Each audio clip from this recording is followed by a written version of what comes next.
Taksonomi Bloom, Winda Monika, NIM 06111381924050.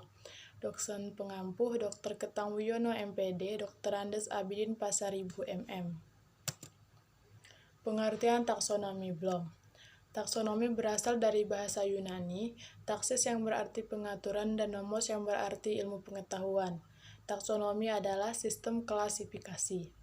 Konsep taksonomi Bloom dikembangkan pada tahun 1956 oleh Benjamin S. Bloom, seorang psikolog bidang pendidikan. Pada tahun 1956, terbitlah karya Taxonomy of Educational Objective Cognitive Domain, dan pada tahun 1964 terbitlah karya Taxonomy of Educational Objective Affective Domain, dan karyanya yang berjudul Handbook of Formative and Summative Evaluational of Student Learning pada tahun 1971, serta karyanya yang lain Developing Talent in Young People 1985. Taksonomi ini mengklarifikasi sasaran atau tujuan pendidikan menjadi 3 domain atau ranah kawasan, yaitu kognitif, afektif, dan psikomotor, dan setiap ranah tersebut dibagi ke dalam pembagian yang lebih rinci berdasarkan hierarkinya. Teori yang melandasi taksonomi Bloom. Teori belajar merupakan serangkaian prinsip yang saling berhubungan dan merupakan penjelasan atau sejumlah fakta atau penemuan yang berkaitan dengan peristiwa belajar. A. Teori belajar behavioristik atau tingkah laku, B. Teori belajar kognitif, dan C. Teori belajar humanistik. Tujuan taksonomi Bloom dalam pendidikan. Taksonomi tujuan pendidikan merupakan suatu kategorisasi tujuan pendidikan yang umumnya digunakan sebagai dasar untuk merumuskan tujuan kurikulum dan tujuan pembelajaran. Taksonomi tujuan terdiri dari domain-domain kognitif, afektif, dan psikomotor. Yang pertama, ranah kognitif, ranah yang berkaitan aspek-aspek intelektual atau berpikir atau nalar. Yang kedua, ranah efektif, ranah yang berkaitan aspek-aspek emosional seperti perasaan, minat, sikap, kepatuhan terhadap moral, dan sebagainya. Yang ketiga, ranah psikomotor. Ranah psikomotor, ranah yang berkaitan dengan aspek-aspek keterampilan yang melibatkan fungsi sistem saraf dan otot dan fungsi psikis. Taksonomi Bloom revisi. Siaha dan Mika menyatakan pada tahun 1994 salah seorang murid Bloom, Loren Anderson Krathwohl, dan para ahli psikologi aliran kognitivisme memperbaiki taksonomi Bloom agar sesuai dengan kemajuan zaman. Hasil perbaikan tersebut baru dipublikasikan pada tahun 2001 dengan nama Revisi Taksonomi Bloom. Dalam bidang pendidikan, tujuan-tujuan yang dirumuskan mengidentifikasikan apa yang guru inginkan pada siswa mempelajarinya.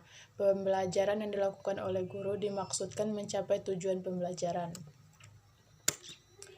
Revisi taksonomi Bloom diajukan secara umum untuk lebih melihat ke depan dan merespon tuntutan berkembangannya komunitas pendidikan, termasuk pada bagaimana anak-anak berkembang dan belajar serta bagaimana guru menyiapkan bahan ajar. Seluruhnya mengalami perkembangan yang signifikan bila dibandingkan dengan 40 tahun yang lalu. 2 buah perubahan mendasar dalam revisi taksonomi Bloom menurut Anderson adalah: 1. Revisi taksonomi Bloom memfokuskan pada aplikasi. 2. Perubahan terminologi. Ranah kognitif taksonomi Bloom revisi. Ranah kognitif berhubungan dengan kemampuan berpikir termasuk di dalamnya, kemampuan menghafal, memahami, mengaplikasi, menganalisis, mensistensis, dan kemampuan mengevaluasi. Menurut Muhibbin Shah, ranah psikologis yang terpenting adalah ranah kognitif. Benjamin S. Bloom 1956 telah membuat jenjang ranah kognitif seperti gambar berikut. Jenjang ranah kognitif dalam taksonomi Bloom. Sebelum direvisi, masing-masing jenjang pada taksonomi Bloom dapat dijelaskan sebagai berikut. 1. Pengetahuan adalah jenjang paling dasar dalam taksonomi Bloom. 2. Pemahaman adalah tingkat kedua setelah pengetahuan. Siswa memahami dan dapat menggunakan bahan atau materi yang telah disampaikan oleh guru. Yang ketiga, penerapan. Pada jenjang ini siswa mampu menggunakan materi yang bersifat abstrak di dalam situasi yang konkret. Yang keempat, analisa. Menurut Aymar Hamalik, Jenjang ini menuntut siswa untuk membuat jenjang gagasan-gagasan dalam suatu kesatuan materi secara jelas atau membuat hubungan-hubungan antara gagasan-gagasan secara eksplisit. Yang kelima, sistensis. Jenjang perilaku ini menuntut siswa untuk memadukan bagian-bagian menjadi satu keseluruhan atau kesatuan. Yang keenam, evaluasional. Pada evaluasi terdapat pertimbangan tentang nilai materi dan metode yang digunakan untuk maksud tertentu. Jenjang-jenjang pada taksonomi Bloom tersebut telah digunakan hampir setengah abad. Ranah kognitif pada taksonomi Bloom yang telah direvisi oleh Anderson dan Kreutzwald 2001 dapat dijelaskan sebagai berikut. Yang pertama, mengingat, proses kognitif paling rendah pada taksonomi Bloom. Yang kedua, memahami. Pada jenjang ini siswa dituntut agar dapat menunjukkan bahwa mereka telah mempunyai pengertian yang memadai untuk mengorganisasikan dan menyusun materi. Yang ketiga, menerapkan adalah kemampuan melakukan sesuatu dan mengaplikasikan konsep dalam situasi tertentu.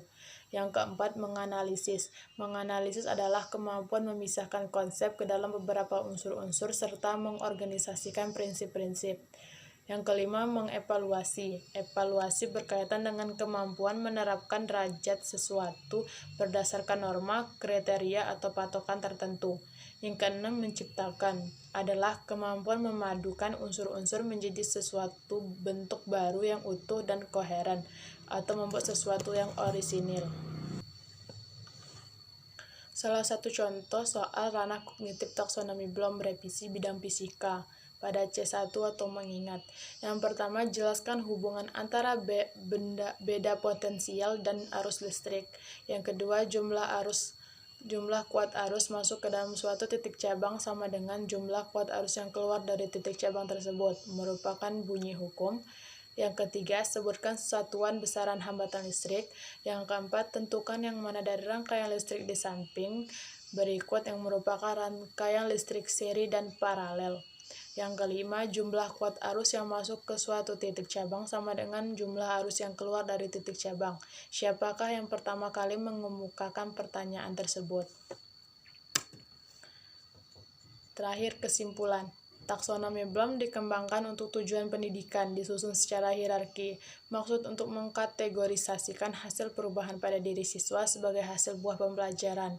Lauren Anderson merevisi taksonomi dengan tujuan untuk menyempurnakan, sehingga sesuai dengan keadaan dan perkembangan teknologi, serta kemajuan zaman. Namun, dalam revisi yang dilakukan Lauren Anderson tetap mempertahankan klarifikasi hierarkis ranah kognitif dalam tingkatan taksonomi Bloom sebelumnya. Jumlah dan jenis proses kognitif tetap sama seperti dalam taksonomi yang lama. Hanya kategori analisis dan evaluasi ditukar urutannya, dan kategori sintesis kini dinamai membuat. Baiklah, itulah presentasi dari saya. Saya ucapkan terima kasih.